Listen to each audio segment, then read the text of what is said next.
Bonjour à toi et bienvenue. Aujourd'hui, on va plonger ensemble au cœur d'un outil vraiment fascinant et puissant, les constellations familiales. Si jamais tu as cette impression de revivre encore et encore les mêmes galères ou de te sentir bloqué sans trop savoir pourquoi, eh bien ce qui suit pourrait vraiment t'apporter des clés. C'est une invitation à regarder un peu plus loin que le bout de ton nez, à découvrir ces liens invisibles qui te connectent à toute ta lignée pour enfin reprendre ta juste place et vivre ta vie à toi. Allez, on commence par le cœur du problème. Cette sensation de faire du surplace, d'être coincé dans une sorte de boucle sans fin. D'où est-ce que ça peut bien venir? C'est la question à 1 million, n'est-ce pas? Parce que, intellectuellement, tu as tout compris. Tu as analysé, tu as réfléchi, tu connais peut-être même ton histoire sur le bout des doigts. Mais voilà, dans la vraie vie, ça ne change rien. Toujours les mêmes schémas en amour, les mêmes plafonds de verre au boulot, ou même, tu sais, cette petite mélancolie qui colle à la peau et qui ne semble même pas t'appartenir. Et c'est là que ça devient frustrant. Tu vois le plan, mais impossible de bouger. C'est parce que comprendre avec sa tête, c'est une étape, c'est super, mais la vraie transformation, la guérison, elle se joue ailleurs, à un niveau beaucoup plus profond. C'est comme s'il manquait la pièce du puzzle, celle qui fait le pont entre la tête et le cœur. Et cette pièce manquante, tu sais où on la trouve bien souvent? Dans ton système familial. Tout un monde invisible qui pèse pourtant de tout son poids sur ta vie d'aujourd'hui. Pour comprendre ça, l'image de l'iceberg est parfaite. Ce que tu vis aujourd'hui, tes difficultés, que ce soit une addiction, des conflits, des échecs qui se répètent, tout ça c'est juste la pointe de l'iceberg, la partie émergée. En dessous, il y a toute la masse immergée invisible, ton système familial avec ses non-dits, ses secrets, ses loyautés cachées. Et là, écoute bien, parce que c'est le point le plus important. Ce n'est pas de ta faute. Tu n'es pas le problème. En fait, comme nous tous, tu fais partie d'un système qui a ses propres lois, des règles inconscientes. Et quand l'une de ces lois est bafouée, par exemple un ancêtre qui a été mis de côté, oublié, ou un lourd secret bien enfoui, eh bien le système, lui, il va tout faire pour retrouver son équilibre. Et très souvent, il va le faire à travers un de ses membres, à travers toi. Sans le savoir, tu deviens le porteur d'un message qui est destiné à tout le clan. Ok, mais alors, comment ça marche tout ça? Pour le piger, il faut s'intéresser à ces fameuses lois invisibles qui orchestrent nos familles. La toute première loi, la plus fondamentale, c'est celle de l'appartenance. C'est simple, tout le monde a sa place. Point.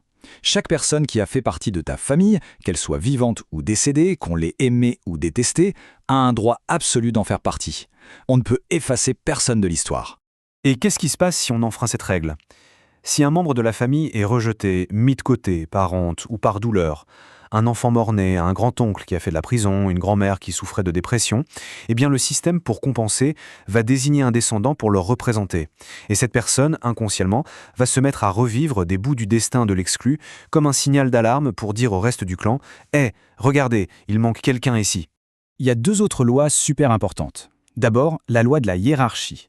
Dans une famille, la vie, c'est comme un fleuve. Ça coule des anciens vers les plus jeunes. Les parents donnent et les enfants reçoivent. Si toi, en tant qu'enfant, tu commences à prendre en charge tes parents émotionnellement, c'est comme si tu essayais de faire remonter le fleuve.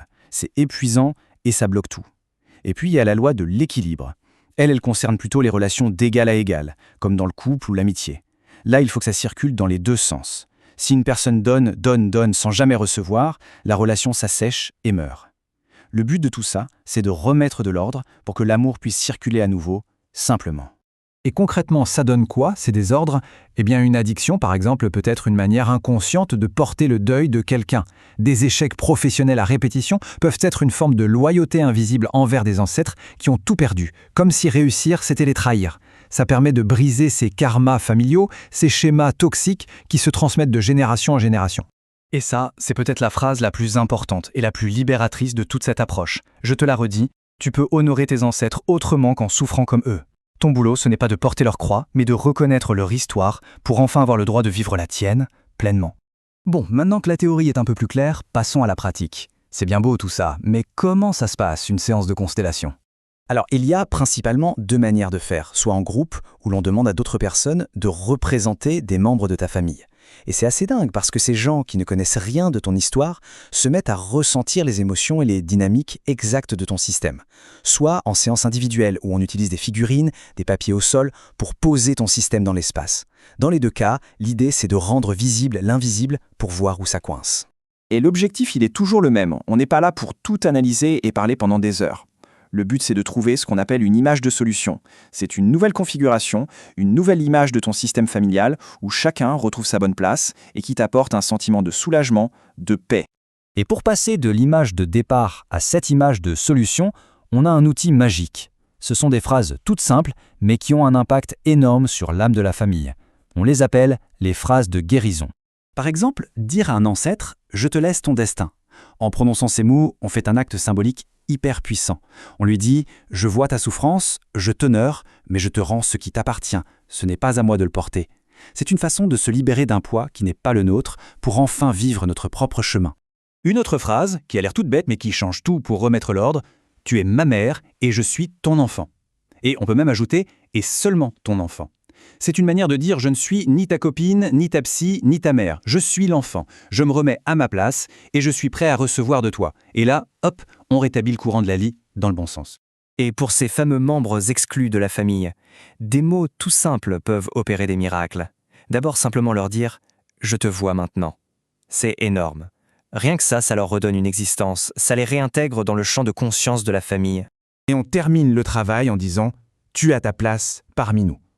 Avec ces mots, on répare la vieille blessure, on répare la violation de la loi d'appartenance. La personne est réintégrée et la paix peut revenir. Chaque phrase est comme une clé qui vient ouvrir une vieille serrure rouillée. Et au bout du compte, tout ce travail, il n'a qu'un seul objectif, te permettre, à toi, de reprendre enfin et entièrement ta juste place. Ce qui est important de savoir, c'est que le travail ne s'arrête pas à la fin de la séance. Au contraire, une constellation, c'est comme si on plantait une graine. Cette nouvelle image de solution, elle va infuser en toi, dans ton corps, dans ton inconscient. Et dans les jours, les semaines qui suivent, tu vas voir des choses bouger, parfois de façon surprenante. Une relation qui s'apaise d'un coup, une opportunité qui se présente, ou juste un sentiment de paix qui s'installe durablement. S'il y a une chose à retenir, c'est ce message d'espoir. Tu n'es pas prisonnier ou prisonnière de ton histoire familiale.